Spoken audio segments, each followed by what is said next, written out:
اعوذ باللہ من الشیطان الرجیم بسم اللہ الرحمن الرحیم۔ حضور اقدس صلی اللہ علیہ وآلہ وسلم نے فرمایا کہ مجھے اس قوم کے ساتھ بیٹھنا جو صبح سے سورج نکلنے تک اللہ جل شانہ کا ذکر کریں زیادہ پسند ہے ان تمام چیزوں سے جن پر سورج طلوع ہوا۔ جو گھر سے وضو کر کے مسجد میں آ کر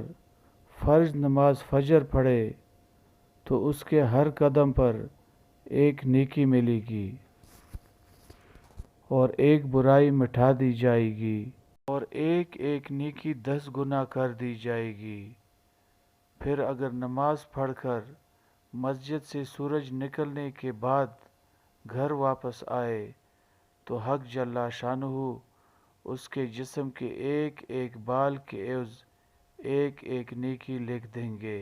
اور وہ ایک مقبول حج کا ثواب لے کر لوٹے گا۔ اور اگر وہیں بیٹھا رہے اور نفل پڑھے تو ہر جلسہ میں اس کے لیے 10 نیکیاں ہیں، اور جس نے عشاء کی نماز پڑھی تو اس کے لیے بھی یہی اجر ہے۔ رسول اللہ صلی اللہ علیہ وآلہ وسلم نے فرمایا کہ جو آدمی صبح کی نماز پڑھتا ہے پھر بیٹھ کر سورج نکلنے تک اللہ جل شانہ کا ذکر کرتا ہے تو یہ اس کے لیے آگ سے پردہ یعنی اونٹ ہوگا۔